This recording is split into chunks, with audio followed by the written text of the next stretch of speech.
माणसाच्या मूलभूत गरजा सादर करते क्षितिज भंडारे, ज्ञानेश्वर नाईक. सूचना. Smoking is injurious to health. माणसाच्या मूलभूत गरजा. मंडळी, माणसाच्या मूलभूत गरजा म्हणजे अन्न, वस्त्र आणि निवारा. पण माणसानं अफाट प्रगती केली आणि त्या प्रगतीबरोबरच त्याच्या मूलभूत गरजाही बदलल्या. काळानुरूप त्या आता फक्त गरजा न राहता भूत गरजा झाल्या असं वाटायला लागलं. खोटं वाटतंय ना? पण नाही, हे खरं. आणि त्याचे पुरावे आम्ही सोबतच आणले. तर पुरावा पहिला, पृथ्वीवरच्या लोकांना अमृत माहितीये ते फक्त आणि फक्त चहाकडे बघून.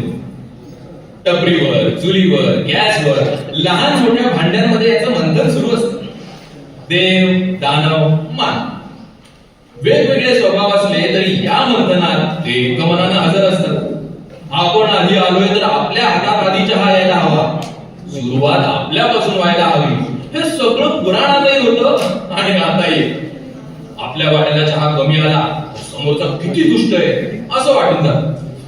काय करणार? अहो, याची जादूच वेगळी.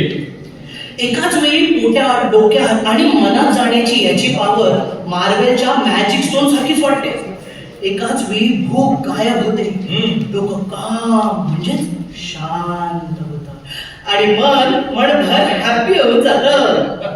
कोण युसेन बोल्ट बनून भरभर चहा घेतं, कोण मुडका मारत अख्ख्या जगाला दवंडी देते, कोण गुलजार सारखं शून्यात बघत घोटानंतर पॉज घेत चहा घेतात. प्रत्येक जण आपल्या तिला स्वप्नात जशी सजवतो तसेच आपण आपल्यासाठी घरी चहा करतो. मग त्यात कोणी आलं, कोणी लवंग, कोणी मसाला घालून मनसोक्त वापरू देतं. अहो, एका प्रेमाचं मिलनात रूपांतर होताना ज्या भावना असतील ना, कदाचित त्याच चहाला सुरुवात करण्यापासून चहा कपात ओतून ते आपल्या खिडकी खुर्चीत बसून त्याला ओठांचा पहिला स्पर्श करण्यापर्यंत असतो. जगात चहा धर्म सुद्धा आहे. इथे त्याची शर्यत कॉफी बरोबर असते. दोन्ही प्रेमी आपापल्या प्रियाला सर्वश्रेष्ठ मानतात. अहो, भांडतात सुद्धा. भांडून दम लागला की पुन्हा त्या पेयाकडे धावतात आणि जोमाने पुन्हा सुरू होतात. पण सॉरी, चहा आणि चायला हे शब्द आपसुकच आधी येतात. त्यामुळे कोण आधी हा प्रश्न मिटतो बरं का. या नंतर नवीन शोधही लागले. हल्लीचा ट्रेंडिंग शोध म्हणजे प्रकार जुनाच आहे पण नाव नवीन. तो म्हणजे चाय सुट्टा. इथे लिक्विड आणि गॅसचा एकत्रित परिणाम सॉलिड बॉडीवर होतो आणि फ्री फ्लो वाली फिलिंग येते. असं त्यांचं म्हणणं आहे रे. आपल्यासाठी चहाचे नाव आहे, याला स्टार मार का? अहो, चाय सुट्ट्याची दोस्ती जगाला आता कळलीये. पण घराघरात शोलेवाली दोस्ती दिसते ती चहा बिस्किटाची. अहो, या शक्तीच्या जोरावर लोकांनी लोकल ट्रेन मध्ये मुसंडी मारत प्रवास केलाय. अहो, रक्तदान शिबिरामध्ये पिशवीभर रक्त काढल्यावर चहा बिस्किटावर रिकव्हरी होते असा उल्लेख चहा पुराणात आढळतो. पण बिस्किट बुडून खाताना मात्र एकलव्याची एकाग्रता लागते. आणि जर का विषयानंतर झालं तर विषय खोल होतो आणि त्याची समाधी चहा तळाशीच सापडते. काही बिस्किट चहात सूर मारायला जन्म घेतात असं वाटतं, तर काही बिस्किटांसाठी वेगळे कप जन्मास यावे असं मनोमन. पूर्वी यात पार्ले आणि मारी असे दोन मुख्य पंथ होते. पण आता भरपूर झाले. पण धर्म मात्र एकच, चहा.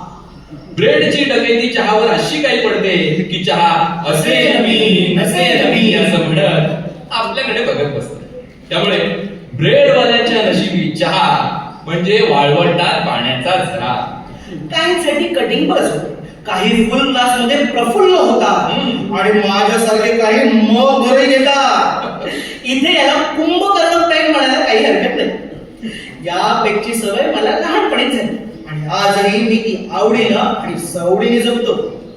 आपल्या मनात थोडं गरम दूध आधीच ओतून ठेवायचं, वरून कोरा चहा ओतायचा, एक्स्ट्रा साखर एक्स्ट्रा लाज न वाटता टाकायची आणि सर्वात महत्वाचं, दुधाच्या भांड्यातून जाड सायचं थर अलगद उचलायचा आणि हळूवार मगात सोडायचा. 5 स्टार मध्ये क्रीमने दिल बनवलेला कप एका बाजूला आणि माझा साईचा मग एका बाजूला. कोण जिंकणार हे तुम्हाला तर माहितीच आहे. लहानपणी तू चहा घेतोस असं मला कोणी विचारलं तर मी म्हणायचो मी चहा खातो. कारण अशाच मगाला घेऊन बसल्यावर मी अजून एक डबा घेऊन बसायचो, ते म्हणजे खारी बिस्किटाचा. चहाचे साई सोबतचे 4-5 घोट घेतल्यानंतर मन ऑलरेडी प्रसन्न असतं, पण त्याला शिखरावर नेण्यासाठी त्यात खारी बटर बुडवावे लागतात. चहा आणि त्याचं मनोमिलन व्हावं लागतं. त्यासाठी चमच्याची म्हणजे माझी नाही हो, माझ्यासाठी चमच्याची भूमिका महत्वाची. इथे चहाला स्थायू आणि जलच्या मधली अवस्था येते. चहा शोषून तृप्त झालेल्या खारीची वारी पहिल्या घासापासून सुरू होते आणि संपन्न होते ते उरलेलं सोनं चमच्याने खरवडून लुटताना. इथे चमचा आणि मगातून टाळ चिपळ्यांचा भास होतो. खारी बटर, खारी बटर. हो हो, हे तुम्हाला जरा विचित्र वाटेल. अस्सल चहाप्रेमी मला नरकात जाशील असंही म्हणतील, पण मी तुम्हाला एकच सांगतो, लपून छपून का होईना हे एकदा ट्राय करून बघा. मला 4 चौघात थँक्यू म्हणूच नका, मी नजरेतूनच समजून जाईल. अहो, चहाचं माझ्या आयुष्यात अनन्य साधारण महत्व आहे. खरंच लहानपणी रविवार म्हणजे आपला आवडता वार, आणि हे काय सांगायला नको. आणि आज पण तर आम्ही रविवारी एकत्र पिक्चर बघायला बसायचो. अहो, चॅनलवाले सुद्धा अशा दिवशी खास पिक्चर लावायचो. आणि तुम्हाला माहिती, प्रत्येक पिक्चरचा आनंदाचा क्षण म्हणजे हिरो मुलगा आणि त्याचं कुटुंब स्थळ पाहायला म्हणून हिरोईनच्या घरी यायचे. बाबा हिरो हिरोईन एकत्र काय येतात? बाबा ते लग्न का करतात? अरे बाबा लग्न केल्यावर काय होतं? बाबा मुलं कशी होतात? अशा प्रश्नांचे तोफ गोळे घेऊन आम्ही तयार असायचो. मुद्दाम कशाला, अहो कुतूहल होतं. म्हणजे नंतर ते सिक्रेट कट्ट्यावरच्या दादांनी सांगितलं. पण केव्हा ते नाही सांगणार, नाहीतर तुम्ही म्हणाल जाऊ. तर या सगळ्या प्रश्नांची उत्तरं बाबा एकाच गोष्टीत लपेटायचे. हे बघ हे बघ हे बघ, हिरो आणि घरचे चहा प्यायला आले. तो बघ आला का नाही चहा. हो बाबा. ते बघ ती हिरोईन हळू चहा घेऊन आलीये. बघ सगळे तिच्याकडे बघताय. ती पण चहा पडू नये म्हणून हळू येते. हो का? चहा देताना आणि घेताना बघ लोक कसे स्माइल करताय. हो बाबा. ते बघ हिरोईनचे बाबा काय विचारतात बघ. काय मग आवडली ना. बाबा आपण तो चहा म्हणतो ना? हो हो हो रे, तिथे बेळगाव साईडचे असतात ना, त्यांच्याकडे ती चहा असं असतं म्हणून ते आवडली ना असं म्हणत होते. असं होय. म्हणजे जगात माणसं चहासाठी एकत्र येतात असं माझ्या मनात तेव्हापासून रुजवलं गेलं. आणि तेव्हापासून चहाबद्दल कुतूहल, आदर आणि आकर्षण सगळं काही होतं. म्हणजे नंतर दादा लोकांनी सांगितल्यावर कळलं की बाबा मला बाबू बनवलं. नाही, पण मी ठरवलं जी कडक चहा बनवेल तीच आपली बायको. अहो, चहा बाई किती स्थळ जाऊ दिली मी माहिती. मित्रांची लग्न व्हायला लागली आणि त्यांच्या घरी वहिनीच्या हातचा चहा घेताना याच विषयाला हात करता जायचा. पण दिवस बदलतात आणि असाच एक बदललेला दिवस माझ्या आयुष्यात आला. उत्साहात झोप न झालेला मी मुंबई पुण्याच्या हायवेवर गाडीतच कटिंग स्वप्न बघत होतो. पिक्चर प्रमाणे आम्ही घरी गेलो. कसा झाला प्रवास? घर नीट सापडलं ना?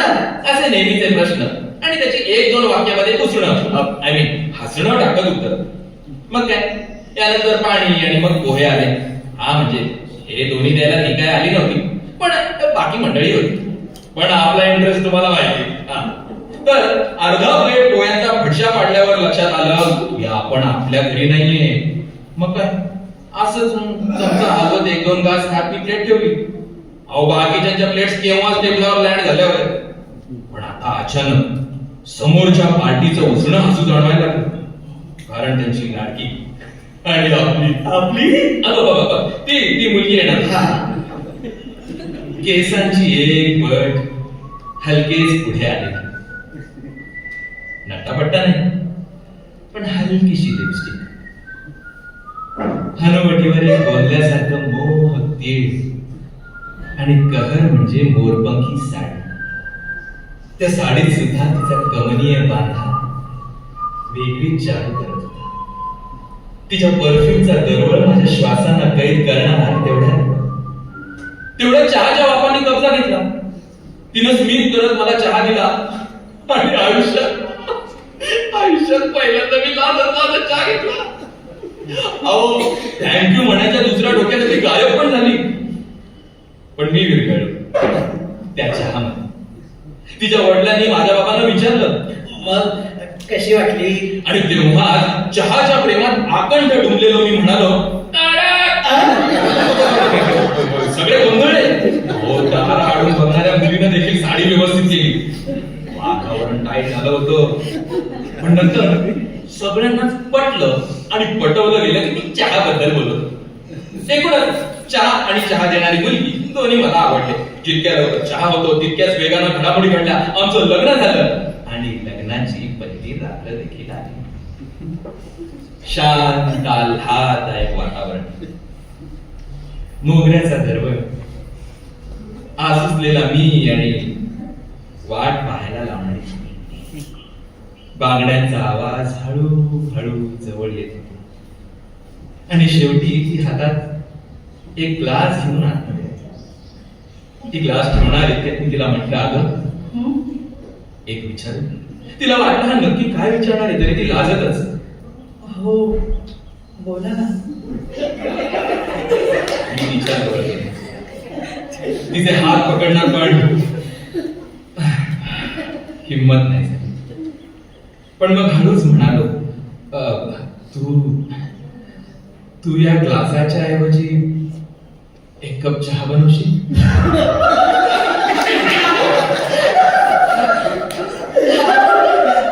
अशा वातावरणात ती खदखदून हसली आणि मधुचंद्राच्या रात्री चहा पार्टी झाली. हो, माझी मुलं रात्री काय लागतात याचं उत्तर मला मिळालं. सॉरी विषयांतर झालं. I am really sorry. तसं काही नाही, पुढे. हा चहा घेताना कित्येक प्रश्न घोट सरशी सुटतात. इथे चुटकी सरशी म्हणायचं नसतात. कॉर्पोरेट वाल्यांचे करोडोंचे महिने अडकलेले प्रश्न साध्याशा टपरीवरच्या कटिंग चायने सुटलेले. हो, चहावाल्याच्या नोंदवहीत नोंद आहे. ही दिसायला कशी आहे रे? याच्या मनात कोण लपलीये? याचं कोणाची तरी सुरू आहे का? असल्या खबरी सुद्धा याच पाय अड्ड्यावर लागतात. पण खरं सांगू का, इथे ओठाला कप लागून चहा स्पर्शताच अक्षर गळाभेट घेतात, शब्द गोळा होतात आणि वाक्यांच्या लाटाही फुलतात आणि काव्याचा सडाच मनाच्या अंगणात पडतो. याचं श्रेय कोणी घ्यावं? बहरणाऱ्याने, उगवणाऱ्याने की सिंचणाऱ्याने? यात पडूही नका. चहाचा पुढचा घोट घ्या आणि त्याही प्रश्नाला मोकळं करा त्या वाफांबरोबर. चहा एकांतात आठवणी घेतात. चहा दोघात नव्या आठवणी बनवण्यातही घेतात. आणि चहा चार चौघात गप्पा मारत रंगवत घेतात. चहा अनोळखी लोकात ओळखही करून देतो आणि ती ओळख इतकी घट्ट होते की थांब रे मी देतो पर्यंत पोहोचतो. अमृत मंथनातला थांब रे मी घेतोचा प्रवास, चल रे मी देतो पर्यंत पोहोचलाय. ही जादू चहाचीच ना. चला चहा घेऊया. मंडळी, तसं हे भूत एखाद्या जिन सारखं आहे असं म्हणायला हरकत नाही. पण पुढचा पुरावा अहो लोक, हो अहो लोक नाकारू शकत नाही. अरे काय चाललंय तुझं? हॅलो, एक मिनिट. अरे मी कशात तरी आहे. बर संध्याकाळी ना. बरं अरे काय आहे? अरे बायको रे.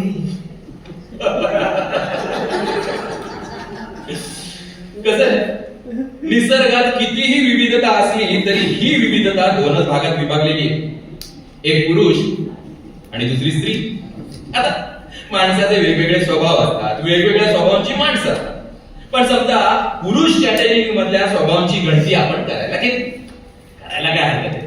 तर सापशिडीच्या भाषांवर जितके नंबर येण्याची शक्यता आहे तितकेच फातर असू शकतो.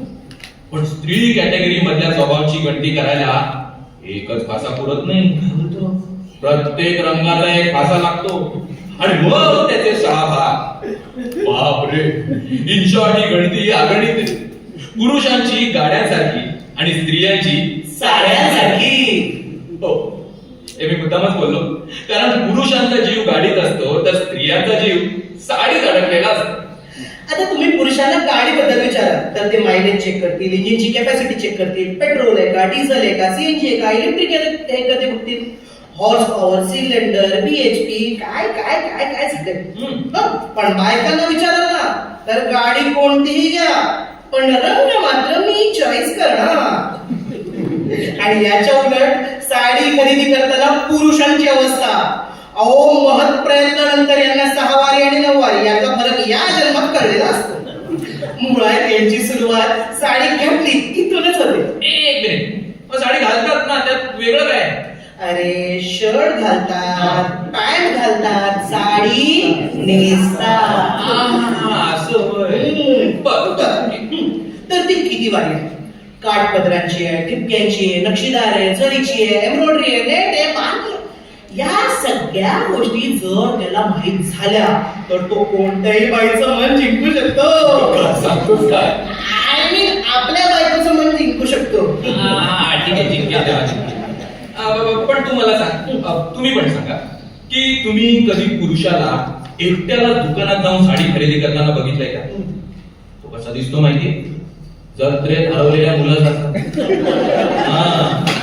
त्या हरवलेल्या मुलाला एखादा दयाळू पोलीस भेटावा तसा त्या दुकानातला साडी दाखवणारा त्याला जवळ बोलतो, माया गुरवाळ आणि माहीत असून सुद्धा तोच प्रश्न विचारतो, सर कोणती साडी दाखवू? अर्थात उत्तर त्याला माहिती असतं की या हरवलेल्या मुलाला उत्तर माहिती नाहीये आणि तो लहान मुलासारखा मला माहित आहे असा आवाज त्याच्यापर्यंत पोहोचलेला असतो. पण तरी सुद्धा हा पुरुष एक राखून ठेवतो. ती बाहेर पुतळ्याला घातली ना तर ती साडी अहो नेसलेली म्हणायचंय का? पण इथे समोर पुरुष आहे ना, हो. तो असं काय म्हणणार नाही. Great choice, great choice. Sir त्यात तुम्हाला एक कलर दाखवू का? सर त्याच्यामध्ये पॅटर्न पण आहे. एम्ब्रॉयडरी मध्ये काय बघायचं का सर? सर केजन काय? आता याला कोणतं ओकेजन सांगू? इथे माझी जणी ती फुगून बसली आहे बायको माझी, तिला पटवायला म्हणून घेऊन चाललोय. हे कसं सांगणार त्याला? बरं वाढदिवस सांगावं तर हा समोरचा बाबा दिव्य दृष्टीने महागडी साडी काढेल. अॅनिव्हर्सरी म्हणालो तर मला अख्खं दुकान विकेल. सर काही नवीन दाखवतो. आता झालंय. अरे सेट नको, लेटेस्ट पीस दाखव. सेट.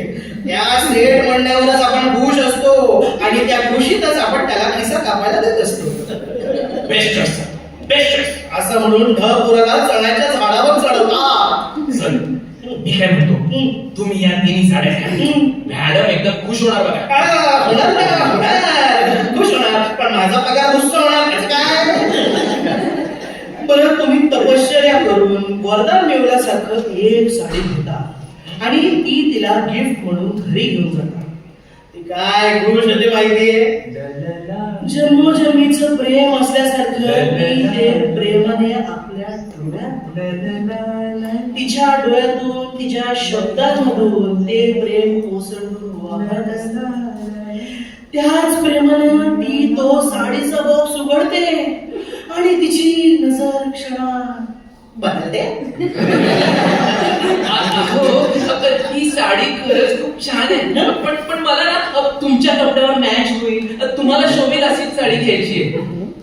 एकूणच याला म्हणतात चेकमेट. म्हणजे बायको आपली काळजी घेते की तिला साडी बदलायची आणि तिला आपल्याबद्दल किती काय काय वाटतं यातलं काही कळत नाही. इन शॉर्ट, हो म्हणण्याशिवाय पर्याय नसतो. आणि ज्या गोष्टीला आपण इतके दिवस, इतके आठवडे, इतके महिने, इतके वर्ष टाळत आलोय तीच गोष्ट आपल्या माथी मारली जाते. ती म्हणजे बायको सोबत साडी खरेदी. तुम्हाला माहितीये का, शहरामध्ये शक्यतो संध्याकाळी ट्रॅफिक जास्त असतं. कोणत्या तरी रिक्षात बसलो एकतर रिक्षावाला ट्रॅफिकच्या नावाने शंख करत असतो. गुगल मॅप उघडल्यानंतर आपल्याला कळतं की हे रोड सगळे गडद लाल दिसत आहेत. पण झूम केल्यानंतर एक गोष्ट लक्षात येते की हा सगळा फक्त मार्केटचा असतो. मार्केट म्हटल्यानंतर फळभाज्यांची दुकानं आली, सोन्या चांदीची दुकानं आली, शूज हल्ली तर मोबाईलचे 1760 दुकानं झाली आहेत. पण या सगळ्या दुकानांमध्ये एक दुकान खास असतं आणि त्याच्या भोवतीचे ट्रॅफिक फिरतोय की काय हे जाणवतं. आणि ते दुकान म्हणजे दुसरं तिसरं कोणतं नसून असतं साडीचं दुकान. बँक ऑफिसर, बिझनेस वुमेन, शिक्षिका, नगरसेविका, आमदार, खासदार, राष्ट्रपती, हाऊस वाईफ असो किंवा जॉब वरून आलेली स्त्री असो, या दुकानासमोरून जाताना थोडा वेळ तरी घुमतेच. पहिल्या दमात साडी घेणं हे कदाचित पाप असतं, म्हणून किमान 2 चक्र तर व्हायलाच पाहिजे. तुमचं ना हल्ली माझ्याकडे लक्षच नसतं. या डायलॉग मध्ये दडलेला रुसवा कमी करण्यासाठी नवऱ्याची विचार चक्र सुरू होता की आपलं काय चुकलं. ओला टॉवेल खालीवरच राहिला आणि मी विसरून गेलो की काय. खिशातले कॉइन्स खिशातच राहिले आणि वॉशिंग मशीन मध्ये टाकून दिलं. दळणाचा डबा परत नाही आणला. आणि मग अंदाज घेता घेता कळतं की आमच्या यांचं साडी मन गुंतलंय. मग काय, काढा 2 व्हीलर, काढा 4 व्हीलर, जोडीनं स्वारी निघायलाच पाहिजे. पार्किंग असो व नसो गाडी लावायलाच पाहिजे. त्यामुळे ट्रॅफिक होईल की नाही माहिती, पण आपलं लक्ष एकाच, आपल्या हिला नवी साडी पाहिजे. खरंच काम करणं कोणाकडून शिकावं तर ते स्त्री वर्गाकडून, आणि मिरवणं सुद्धा कोणाकडून शिकावं तर ते सुद्धा स्त्री वर्गाकडून. हो, अहो खरंच सांगतोय. म्हणजे कोणत्या दिवशी कोणाच्या लग्नाला कोणी कोणती साडी नेसली हे यांना बरोबर ठाऊक असतं. आणि म्हणून साड्यांची निवड करताना या सगळ्या गोष्टींचा विचार ते व्यवस्थित करतात. कोणत्याही दुसऱ्या स्त्री बरोबर आपली साडी मॅच होता कामा नये हा अलिखित नियम सगळ्या स्त्रिया पाळतात. नाहीतर आपण दिवाळी पहाटला बाहेर पडल्यावर अर्धा डझन पुरुषांचे कुर्ते सेमच असतात. अजून नको, तू आणि तुझ्या 6 मित्रांचे कुर्ते सेम होते, पिवळे धमक. अरे आपल्याला काय फरक पडतो यार. आपल्याला काहीही फरक पडत नाही. पण यांना पडतो, खूप पडतो. 9:40 ची ट्रेन 9:50 ला आल्यावर जितका पडतो ना सीएसटी ला बघा तेवढाच. मग साडी कशी असावी, 9वारी की 6वारी, पैठणी की कांजीवरम, साडीच्या बॉर्डरवर कोणत्या पक्षाची डिझाईन. हे पक्ष पॉलिटिकल नाही, तर कोणत्या पक्षाची डिझाईन असावी यावर त्यांचं बॉर्डर इतकंच लक्ष असतं. आणि सर्वात महत्वाचा असतो तो म्हणजे रंग. मी मगाशी सांगितलं ना, गुगलला माहित नसतील इतके रंग त्यांना माहित असतात. आता हिच्यासोबत साडी घेताना कधी कधी मला असं वाटतं की मला रंगांचं ज्ञान थोडं कमी, किंवा मी रंगाला. तुम्हाला सांगतो, शाळेत असताना आम्हाला विज्ञान शिकवायला सहस्त्रबुद्धे सर होते. त्यांनी आपल्या सहस्त्र अरे काय झालं? फटक्यांची आठवण आली रे. ठीक. त्यांनी आपल्या सहस्त्र फटक्यांच्या जोरावर शिकवलेले ते 7 रंग, ता ना पी ही नी पा जा, त्या दिवशी साडी खरेदीला जाईपर्यंत शाबूत होते. पण 7 रंगांपेक्षा जगात इतरही रंग अस्तित्वात आहेत याची जाणीव हिच्यासोबत साडी खरेदी करताना झाली. मोरपिशी, राणी, पीच, किरमिजी, अबोली, बॉटलग्रीन, पारवा, चिंतामणी, गुलबक्षी, वांगी वांगी वांगी या विविध रंगी बाणांनी माझा सप्तरंगी इंद्रधनू मोडकळी झाला. अहो यांनी जवळजवळ सगळी नावं तर मला आत्ता कळायला लागली. या बॉर्डर मध्ये दुसरा कलर दाखवा ना. त्या कलर मध्ये ही डिझायनिंग आहे का? कलराची रेलपट्टी थोडी मोठी असेल का? आणि मोठी असेल तर थोडी छोटी मिळेल का? थोडक्यात काय तर पुढ्यात आलेल्या कपड्यांवर साडीवर थेट पसंती दाखवायचीच नाही, जेणेकरून दुकानदार थोडासा वर बॅकफूट वर जाईल. अशी काहीतरी संकल्पना यांच्या डोक्यात घोळत असते. पण बहुधा तो दुकानदार पण किती वर्ष साडीचा धंदा करून मुरलेला असतो, तो सुद्धा हार मानायला तयार नसतो. असं म्हणत विजयी मुद्रेनं नवीन गटातील साड्या समोर उलगडून दाखवतो. खरं तर सगळ्या साडी दाखवणाऱ्यांची पोट ही इंग्रजी अक्षर स्मॉल बी सारखी नसून बहुतेक वेळा ते सडपातळ असतात. आणि त्याच्या या सुदृढ शरीर यष्टीचं रहस्य या साडी दाखवण्याच्या वर्कआउट मध्ये लपलंय की काय याचा मला आता शोध लागला. आणि महत्वाचं म्हणजे त्या दुकानदाराच्या स्थितप्रज्ञतेचं कौतुक. अहो ते करावं तितकं कमी आहे. हो ना, 2-3 साड्यांचं ढीग उपसून क्वचित एक साडी घेणार, कदाचित नाक मुरडून नावं ठेवून पुढेही जाणार. हे माहीत असूनही एखाद्या थोर तपस्व्याप्रमाणे चित्त शांत आणि चेहऱ्यावर स्मित ठेवून हे काम तो नेहमी करत असतो. सलाम सलाम त्याच्या या वृत्तीला. मुळात एखाद्या दुकानात लावलेल्या साडीची बॉर्डर यांना आवडते, तर दुसऱ्या दुकानातल्या साडीचा कलर, तर तिसऱ्या दुकानातल्या साडीचा पॅटर्न, तर हे सगळं असं असतं. ऑल इन वन त्यांना कधी सापडतच नाही. मग चुकून बस मधून जाताना, गाडीवर असताना अचानक त्यांना मेड फॉर हर साडीचा साक्षात्कार होतो आणि मग यांचा जीव वर खाली व्हायला सुरू होते. मनच लागत नाही कशात. म्हणजे एखाद्या सिगरेट प्रेमाला दिवसभर सिगरेट मिळाली नाही की कसं होतं, तसंच होत असावं. मग तो एरिया, तो रोड, ते दुकान, त्यातली साडीची परफेक्ट जागा कसं जीपीएस सारखं फीड केल्यासारखं छापलेलं असतं. आणि मग हा CID शोध सुरू होतो तो नवऱ्याला बाटलीत उतरवल्यावर, आणि सापडली नाही की मग लागते ती आणीबाणी. अहो, एक वेळ हरवलेल्या सुईचं काय होतं हे आपल्याला माहिती असतं, पण ही साड्यांच्या समुद्रातली तिची साडी ही पती प्रेरणा, सॉरी अति प्रेरणाने ती शोधून ओढून बाहेर काढते. आणि मग काय ती खुश होते माहितीये. त्या आनंदासमोर आनंदी आनंद गळे, आनंद गगनाला उडला. असुरी आनंद, परमानंद सगळं फिक्र असतं. याच आनंदात ती घरी येते आणि साडी खांद्यावर घेऊन आरशात पाहते. आरशात स्वतःला निरखताना तिच्या गालावरील लाली फुलते. स्वतःचं रूप पाहून नजर चोरली जाते. ओ काय ते हसू, काय तो आनंद. या आनंदाच्या गुलाबी खुणा कदाचित आपल्या गालावर, कदाचित आपल्या ओठांवर. भूतकाळातला मी पुन्हा जागा होतो आणि त्या क्षणाची आतुरतेने वाट पाहतो. आणि अचानक ती काहीतरी पुटपुटते. यापेक्षा तोच रंग बरा होता ना.